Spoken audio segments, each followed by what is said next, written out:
Today I want to share with you a new feature I discovered in Excel, which I was pleasantly surprised to find, because it would allow or will allow users to organize things in a better way.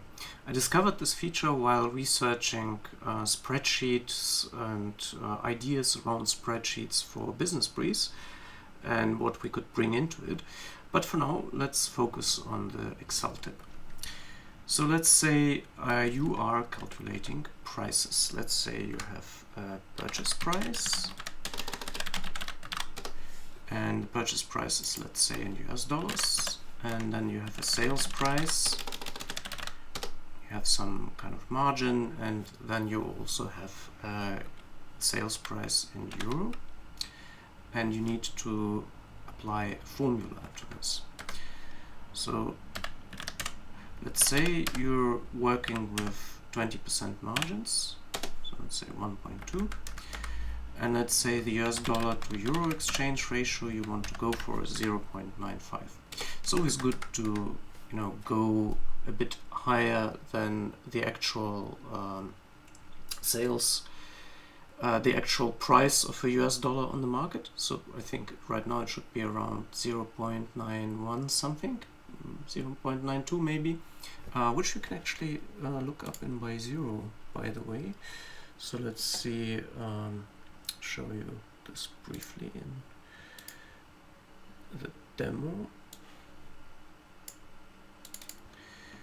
We do have our currency converter. So here we can convert US dollar to euro. So if we type 1, we see that the US dollar is currently at 0.9172. You can obviously also convert euro to US dollar, so then you would get 1 euro is 1.0903 US dollar. In this example, we're assuming that we're purchasing in US dollars. Therefore, it makes more sense to pay to add a margin on top of exchange ratio. So when the dollar to euro ratio fluctuates and US dollar rises in power concerning to the euro at 0.992, 93, 94, we would still be profitable. But the main point I want to make is, so let's say you want to apply this, so it's 50 US dollars. Of course, you can select currency here. And then we want to apply the margin, so we could do this times the margin. Then we press F4 to fix it. And then, of course, we would do this, right? One thing which is missing, of course, is still our exchange ratio. So we need to add that and again press F4. So then we would sell at 57. Now, of course, then there's the VAT, which is 19% in Germany, so we add that as well.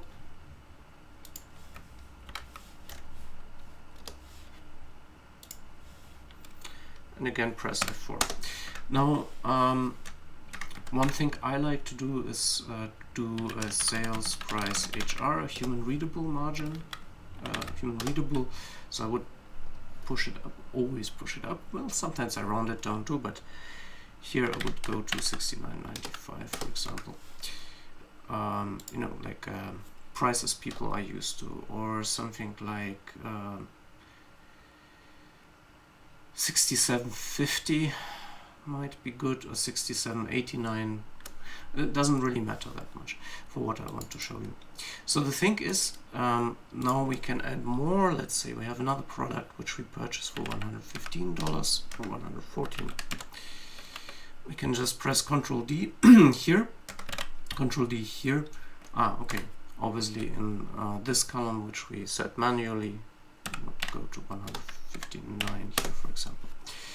But the thing is, if someone else goes into this, it's not really very readable, is it? It's $D, $1, $G, $1, $I, $1. And basically we have these notes here, yes, which describe what it is. But for example, for someone who just briefly glances at that, the 0.95, it might be VAT or it might be US dollar to euro ratio.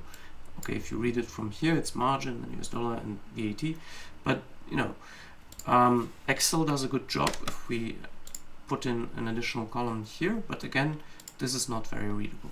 Now, the interesting feature I discovered was that you actually can go in here, it's called D1, and instead write in margin here. Then this thing will be called margin. Then this you can call US dollar euro, for example, and this you can call VAT. So then you will have 3 named variables in your Excel, and for this I'm going to demonstrate, let's say here $97 is this times, and then you can just type margin. See, it actually adds it, margin, and then you need to select it by clicking on it, times US dollar euro. Okay, it's actually tab, so you do times this times VAT. And as you see, it works. This would be actually 131, 132.49. Always go up. So this I say A7 margin US dollar VAT. I'm just going to take a little screenshot to show it better to you. A7 margin US dollar VAT is a much more readable thing than this. And I wasn't aware at all that such a feature exists in Excel. It's something which I'm actually also posted on the Slack for our team, since we are building lots of complicated formulas like this. And you know, adding values like that makes it much easier. Or as another example, if you have component parts, let's say you have a power supply unit which you purchase at €5, you have let's say enclosure which you purchase at €10, you have an SD card which you purchase at €7, just arbitrary values here. Again, going in here, you could just name this PSU, enclosure, SD card. I'm using an underscore here, as usually, you know, when naming variables, a white space is not a good idea. And then we have a kit, and the kit consists of a PSU plus an enclosure